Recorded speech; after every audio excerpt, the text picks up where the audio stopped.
Bonjour à tous, c'est Paul Dam pour vous présenter aujourd'hui un nouveau sapin en sucette.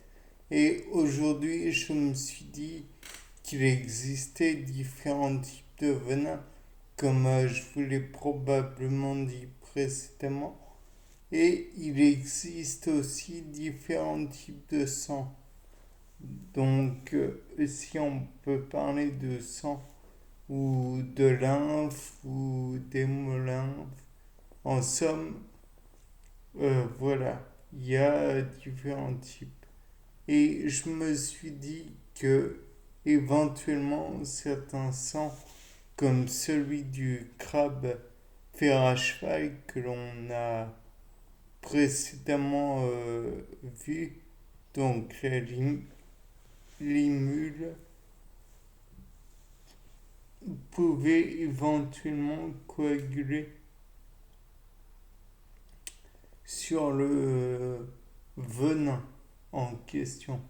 Mais le problème du poison, du venin en question, c'est qu'il peut avoir des impacts comme faire des caillots sanguins ou détruire comment dire, des régions autres de l'organisme, des organes à proprement parler, ou détruire. Enfin bref, les venins sont capables, entre guillemets, de faire beaucoup de dégâts différents.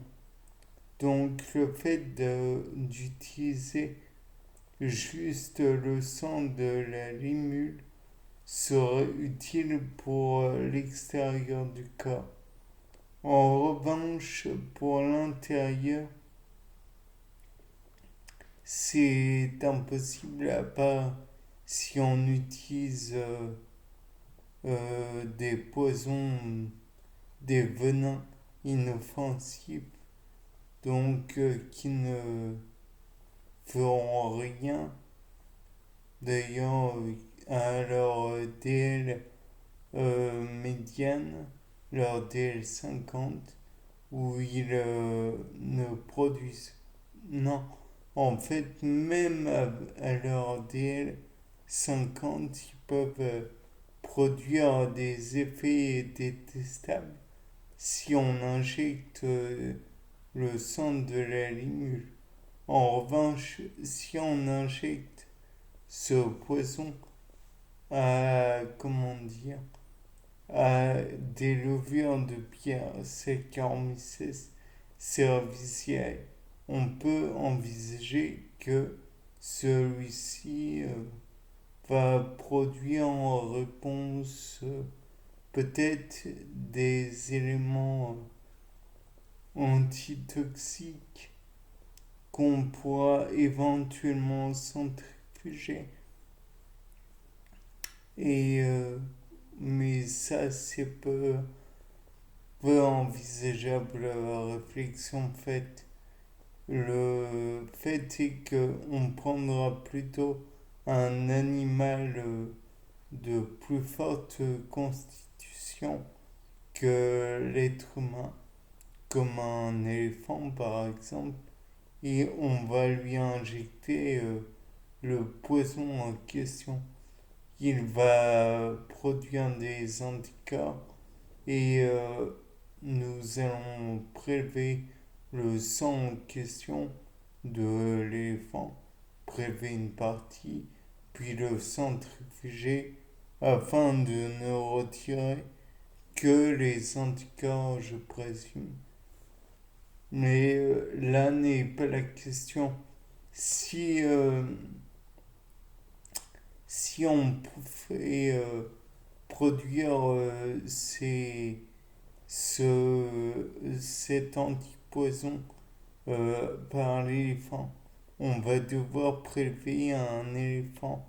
Mais peut-être que celui-ci pourrait produire un produit, un gène que l'on pourrait prélever avec CRISPR-Cas9 sur comment dire, ses gènes à lui, puis les transférer via criblage ou autre dans la cellule de Saccharomyces cerevisiae, puis transférer le digène dans le cytoplasme de la cellule jusqu'à pouvoir éventuellement le mettre dans le noyau de la cellule. Ce noyau-là qui va, comment dire, euh, via une transférase bien sûr, transférer le gène dans le noyau via une transférase, j'aurais dû vous le dire. Puis après, dans la dans le noyau de la cellule, on va lui mettre quelques, comment dire, quelques versions du gène, une version du gène, puisque ensuite on va comment dire, le faire une PCR afin de reproduire plusieurs fois ce gène chez lui et peut-être même que par la suite on va reproduire Saccharomyces cerevisiae pour en faire un élevage entre guillemets et en retirer l'antivenin.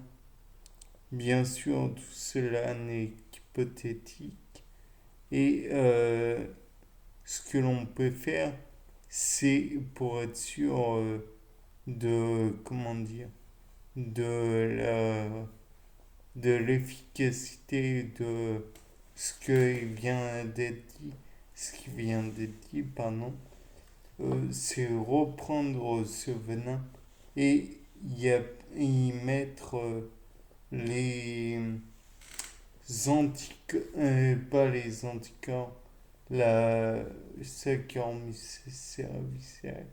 Je ne pense pas qu'ils produisent des anticorps,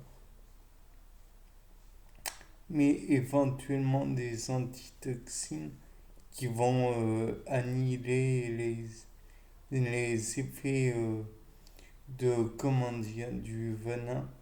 Et si j'annule vraiment les effets du venin, on peut envisager que cela pourra être observé au microscope à balayage, si je me rappelle bien, au microscope optique. Bien, c'était Paul Dame pour vous présenter un nouveau sapin en sucette. Au revoir.